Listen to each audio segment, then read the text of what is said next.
clay on our faces for war paint and then wrestle until we can punish each other for their terrible predictions. These players, though, going to be in a different sort of battleground, Maynard, as down here in the bottom right-hand side, it is none other than the Shield of Ire Stats. That's it. And the top left here in the red. Of himself. He's got a poster of himself. Oh, he does too. That's amazing. I didn't even realize. If anyone made a poster of me, I'm 100% putting it up behind my desk to be on my webcam. In the top left here from Kaiser Gaming, already wearing that Katowice shirt, getting ready for the main event. He is Solar.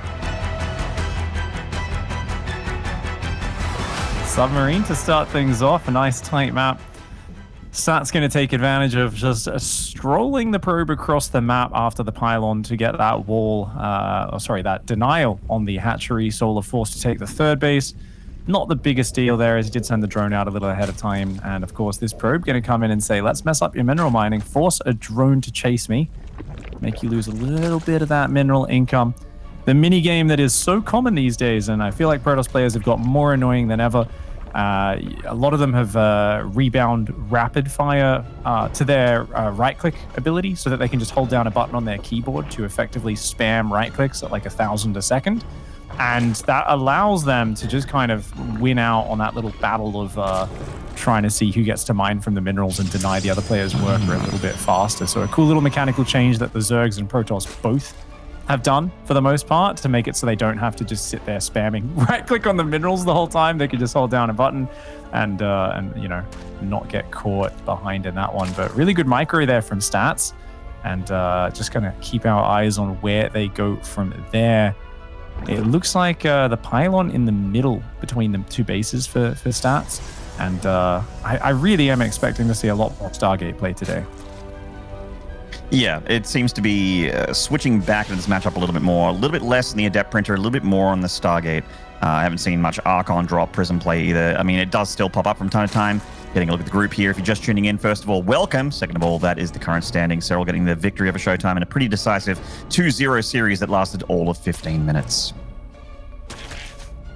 4 Lings out nice and early. Stats probe here, checking there's not more Lings flooding out at this dangerous timing. And a Stalker first after the Adept, Stalker second to deny the Overlord if it wants to come in. But Solar's not going to risk the Overlord speed. He's just going to play here, I think, with just Zergling spotters on the map. He's got a quick third hatchery on the way. The Adept's going to poke around, see if it can pick up a rallying drone. But Solar is on top of things, not letting any drones go out there, just is very calmly defending in the main with those 2 Lings and the Queen. The Adept there wants to get a Zergling, but great micro by Solar. Yeah, very nice control.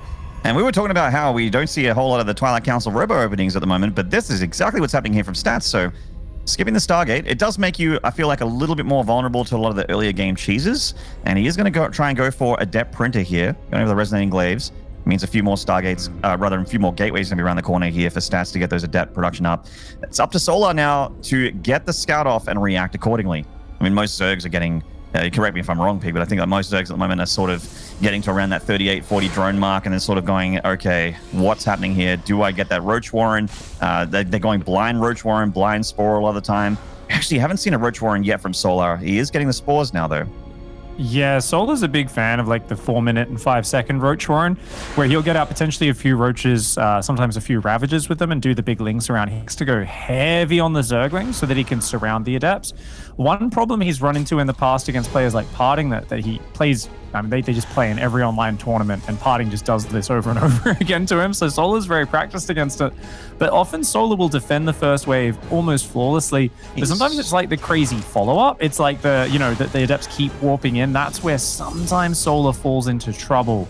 So definitely we've got to keep our eyes on that. The Roach Warren going down super late for Solar. Yeah. I think he had a misread on this. I agree, man. I was about to say, it seems like he's unprepared here. He's made a lot of drones, a few more than you normally would at this point. He is getting a ton of Ling production up, but that's specifically what the Adept is built to destroy, especially with the Prism be able to juggle them around and shade on in. Now, a lot of Lings are chasing that shade into the main base, so Stats cancels it, just sort of going around the edge of the creep here, making sure that the Zerg's going to have to take a fight off creep if the Adepts have got anything to say about it. They're going to try again to force the shade, force the Zerg to respect, and chase those shades whatever happens. He's going to get a queen here, maybe two. There's a lot of low energy queens, low hit point queens. The shade finishes in the main. Stats feels like he can take the fight. He may just be able to here. That's a lot of adepts. Yeah, that's a phalanx right there of adepts there. I mean, just all covering each other. And that's it, man. I mean, once you get a certain number of adepts, that's the danger of going heavy Zergling. And Solar here, I mean, this was not his plan by any means. He thought he was up against the Stargate build, and that's why his Roach Warren was so late. And Solar here trying to just, you know, I think anticipate and kind of intuit what his opponent was up to off limited information. But he has misread it, and so far these trades have been really good for Stats. Just keep in mind, Stats does not have a third Nexus behind this, so there's always room for recovery if you can just shut things down and get in control. But 4 Zerglings, 6 Zerglings, that's not enough, and oh man, I'd be kind of worried about these Adepts. I mean, you've got the Prism still alive, more Immortals building at home. I think maybe there's a few Sentries out as well by now. Indeed, there is. So the threat of a follow-up push is very real. Stats just as well can simply take a third base and macro up though. He's going to drop the third, but you're quite right. There is the opportunity to go across the map even with taking a third. You know, it's hard for the Zerg to counter and deny the third base when you've got an army forcing all the units to respond back at home.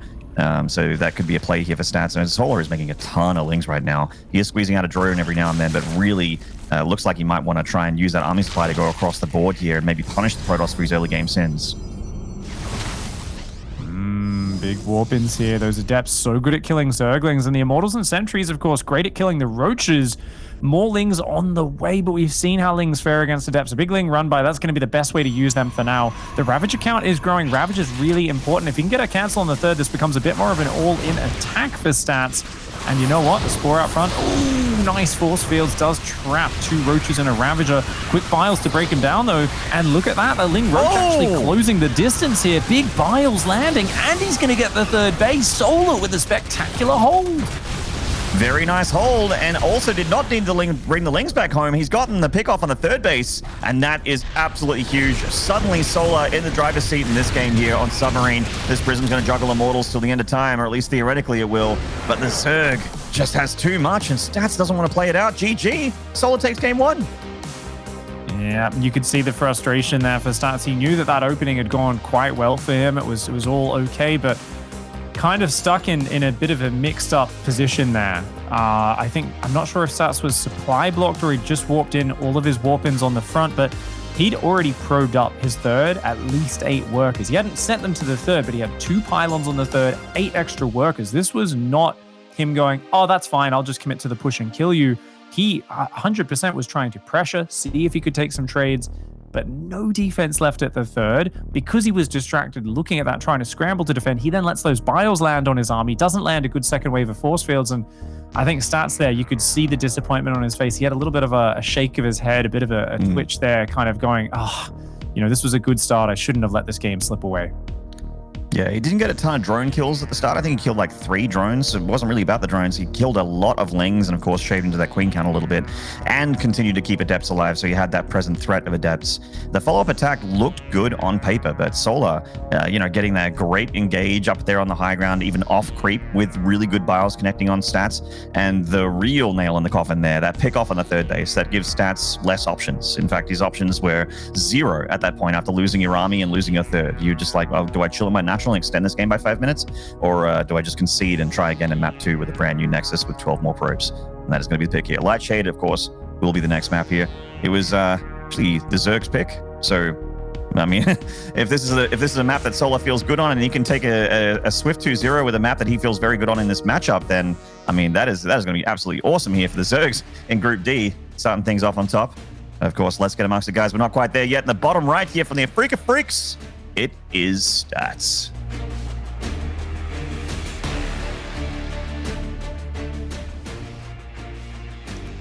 Looking a little tense there. And of course, adjusting himself, wearing his Katowice shirt, looking for a great seeding going in. Up there in the top left, in the red, it is none other than Solar. Representing Kaiser Gaming. Yeah, Kaiser Gaming, a massive team. The collective MMR of all the people on it. It's pretty insane. Innovation on there. Wouldn't that be good if we just had like a team logo pop up when we intro a player, but it just always showed like a live feed of their collected MMR. Like, yeah, I want 48,000 MMR team. I want Fear Dragon or someone up there that's good at like, just basically data mining and getting those APIs up to be able to find, because I know he's already got a bunch of API set up for like connecting to ladder heroes, so they can, award ladder heroes every week, which you guys don't know. Fear Dragon actually awards money automatically weekly to the North American ladder heroes. I think the top 10 he pays out. It's like pretty sweet. He loves his North American community.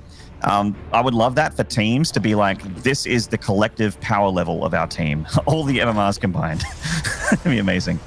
And then you got Ents, who's got just Cyril that, what a single player to have for a one-man team. A one-man army is sometimes the way to go. As a connoisseur of certain War Chest Team League lineups, I am down with this strategy. Me and Ents are on the same page with that. we agree. Sometimes just having one fantastic carry can do it for you. Mm-hmm. Heck yeah. He's done it before. Might be able to do it again. There's one more tournament here before we get into, of course, Katowice just around the corner. Probe doing its thing, just denying mineral patches. It's all about sending that 12th probe across the map and just blocking the natural hatchery for Zerg. It's gotten to the point now, and I've seen it multiple times, where even if that probe doesn't come across the map, Zergs sometimes are just blindly taking that third base location as their first expansion. They're just like, all right, I'm expecting the probe is going to take the space. I'm not even going to mess with it. Indeed. Well, Stats here, of course, has opted for the smaller maps in the pool, allowing Submarine Lightshade to be map 1, map 2. So I think Stats is definitely, looking for a more pushing style and something to keep the pressure on Solar. This is not the map that you the Submarine Robo Twilight opening with a push into this. It's not really exactly what you're looking for if you want to be just turtling up and playing the classic battery cannon Psystorm defense that Stats is so good at.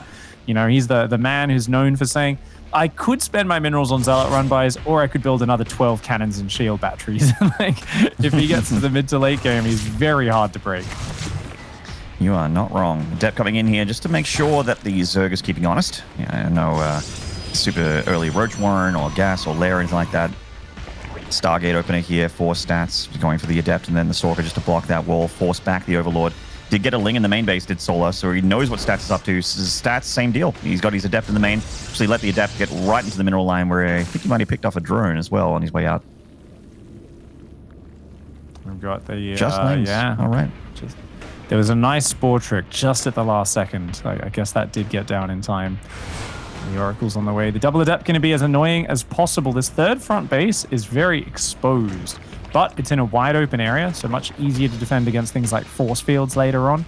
And these Adepts thinking about going in, but 3 Zerglings, 2 Queens, enough to dissuade that idea. Oracle's going to come around towards the natural, see if it can catch some drones rallying out, maybe pick off some lava. Oracle going for a tour of Solar's infrastructure here. Just having a bit of a look. Not really threatening any drone lines except for maybe the third, but it's just taking a swing by there as well. Queen's really zoning well here. Good defense from Solar so far. He's just covered all of his spaces, literally. Going to be moving out for a third base now. There's already a Robo on the way behind this. No Twilight and Forge just yet or anything like that, though. The Oracle's coming home to make sure that survives. Solar is a player who realizes you cannot let Protoss players get away with free third bases. We saw him with the big Ling run by in the last game, killing it. And that's just something that, as a Protoss player, when you play Solar, you can't just take a third with like 1 Adept. You've got to be really on point with like bringing those Oracles home when needed, wedging those Adepts into nice little corners, and ooh, good catch. Seeing good the Lings catch. on the other side of the map, he dove in, but only 2 drones, so really great D. Very good D from Solar indeed. The 2 Oracles coming in here, getting a couple more drones and are still alive. We do have the third base being pressured by Solar, but it feels like with the SimCity, the 2 Adepts should have it. Oh, no more Yeah, on the left. That switched over. They'll get overwhelmed, but they're going to kill quite a few. It'll buy plenty of time. The Stalker comes over with a couple of sentries. They're going to be careful. Save those force fields for yourselves, buddies. Don't. He pushes himself out. Left there. Yeah, he's bringing over more sentries, but does lose 2. I think it's an all right trade in the end. It's only Zerglings for Solar. Oh my gosh, the Soul Stroll. It's underway. I didn't even realize that one was moving out already. Those Queens halfway across the map, and it's just a couple of them. This is not a mass Void Ray style, so he just needs a couple Queens to push back Stats, and Stats abandon the third base. No. You're natural. Get behind your wall, mate. I don't think there's any way you hold out here in the open. He's losing all of his sentries. Yeah, he's lost already 4 sentries here at the start of that battle. The Lings have picked them off. He's only got 2 in the natural, and they are out of juice. This is looking really good for Solar here. He's got the third base completely cut off from the rest of the Protoss infrastructure. The Natural's starting to get some shield batteries now reactively, but they're not here yet, which means these defenses just aren't here yet. He's got 1 Immortal. He's got a Prism. I mean, this just does not look doable here for the Protoss. Can he do it, though? No. Can Stats pull a miracle out of the hat? I just don't think so. One of the best players with a Warp Prism, but when you go for sentries like that, the worst case scenario is losing them very soon after they warp in. Before your Immortals, your Stalkers, your Adepts get out. And this is the perfect setup for Solar. Is the Zerg Dream. If you can kind of go for the third, pretend that's what your goal is, but that really is bait. It lures the Protoss into the open. You take out the sentries, and I mean, guess what? You give those sentries another minute to gather energy. They're very powerful units, but without that, they're just nowhere near as effective. And the Queens defeat the Oracles, the Ravagers and the Lings picking off units. This was a fantastic fight for Solar. Has he overcommitted a little bit? Look, I don't know. I kind of feel like he could continue this attack, but I guess batteries plus Immortal and Prism is just a no-go against someone with Stats Micro. Stats has still got a good number of Immortals here with the Prism to juggle, and yes, the Zealots were slow, but they actually got in front of the Lings and did a good trade there, and I'm actually amazed. So part of the reason why that looked really good for Solar was we expected the Queens to erase the Oracles, but the Oracles are still alive. Both of them are still alive on this map somehow. The Queens seem to be focused on just picking out the ground army with the Roaches and Ravagers piling, and while, you know, Solar definitely, I would say, is in an okay spot, it's not over here. Stats is actually able to get himself, you know, sort of a bonus life, like a second chance. Yeah. See if he can capitalize it into something a little bit more convincing. I really like that Solar's not going too heavy on the drones, but staying heavy on the units, because now he sees the third base has gone down again. And I think if Solar just ramps up for round 2 of Ravager Ling, he probably can overwhelm. But I'm a little worried that he's kind of mixing drones in here. I feel like it's got to be a bit more all or nothing. If you're going to go for this bust, you really got to commit to it. And if you're going to drone, you're going to drone. And I think it is the bust on mine. 58 drones into Mass Roach Ravager. It looks like he wants to wait for Roach speed, funnily enough. So he's going to kind of go for a much bigger, overwhelming flood. And that will time out before Blink and +1 finish. So Stats here trying to scramble up a Stalker Immortal Sentry army. I mean, with Force Fields, it's a great army. If he gets a battery or 2 on the third base, I do actually think with the right micro, there is still hope for Stats to drag his way back into this game. He's not probing, he's just focusing on army units, and that is the perfect way to play against what Solar is doing. It's just a matter of, is he too far behind, or can he barely scrap together that defense? Prism going for the main base here. Spore getting some paint off of the side of that War Prism. The Adepts looking for those drones. It looks like they are going to get a couple. Prism will save these 2 Adepts and then park in the top left here, out of range of the Queen. But I mean, I feel like if Solar had a Colossus or 2 with Blink Stalkers and +1 and all these Force Fields, I think he can easily take this fight. But I feel like his army is going to have a tough time against this much Ravager, Ling, and Roach with the Queens as well. The Oracle's finally getting picked off. At least one of them does. It's got a lot of Force Fields. Units. Stats' army is still a little bit too small here. There's 4 Immortals in there, which are good, but yeah, as you said, a huge Zerg army, and there's no batteries in this fight. There's no stasis traps to fall back on. There's no reserve layer here. 8 gateways are up. Stalkers are trying to warp in, but with these big wide ramps on Lightshade, this is what I was talking about at the start of this game. It's such a big wide open map. These big Zerg floods, it's so hard to keep them back and stem that tide. And Solar here with the big advantage after taking out the early sentries is just going to get right on top of Stats and crush on through. That is just too many Ravagers. Even with the Immortals coming in from the natural, look at those Biles raining down death across the mineral line. Yeah, with the third going down here, does feel like a death sentence for Stats. And he's got a lot of very low hit point units there in the third, which just on borrowed time as the Biles connect and take them down. Stats out of steam here, an 80 supply deficit. GG Solar taking a 2-0 victory.